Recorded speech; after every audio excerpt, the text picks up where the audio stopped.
It's 19 minutes past 6 on breakfast. The government's proposed changes to the tertiary education sector have come as a bit of a shock to some industry training organisations.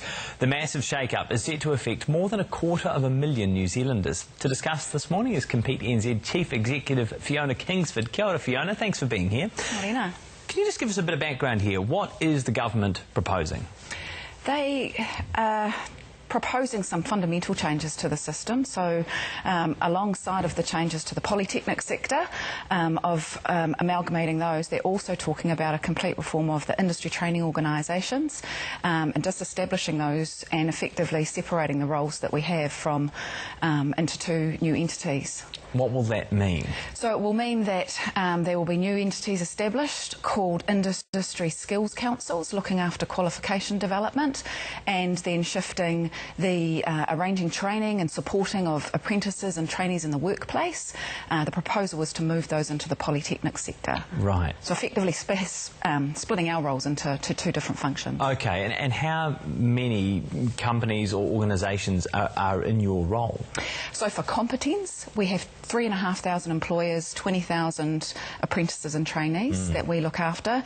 Industry training organisations, there's 11 of us. That's 25,000 employers and nearly 150,000 trainees and apprentices across New Zealand. This is significant. Really significant. And it's such a critical time too, when skill shortages are right in front of us. The last thing we want is a complete disruption to a system where we actually should be investing more money in workplace industry training and apprenticeship training. Do you agree though that something has to change? Absolutely. So we agree that there needs to be reform, and we need to address the funding inequalities. We need to address the financial stability in the ITP sector, but completely dismantling the system is a real risk to our apprentices and trainees and the future skilling of the industry. At a time as well when we have a desperate skills shortage. Absolutely, absolutely. So what would reform look like in an ideal world for you? Well, look, that's something that we need to work through. This proposal has just come out and it's been a big shock, so we do need to take into consideration what the proposals look like and consider some of those implications.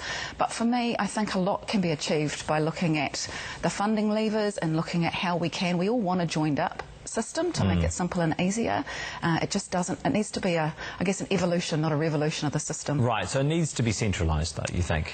Yeah, some parts. So I can see some benefits around centralising and getting some efficiencies within the polytechnic sector and thinking about how industry training and polytechnics can work more effectively together, and a lot of that can be achieved not through structural change. Okay. What would be your message to students, to businesses and to employees who are not sure how to feel about these proposals? Yeah, great question. So my key message is, don't panic.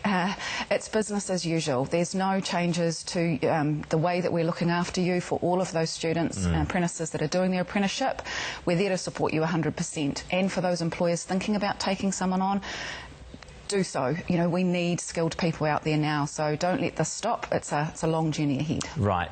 From here, you'll be no doubt going back to government with your suggestions? Absolutely. We've got a really short time frame, which is another challenge for us. The government's given us 6 weeks for consultation, so my focus is getting out around our 3,500 employers and talking to them about what these reforms potentially mean and getting their support around what needs to happen. Okay. Thank you so much for your time, Fiona. Thank you. Really appreciate it. Fiona Kingsford, the Chief Executive of Competenz.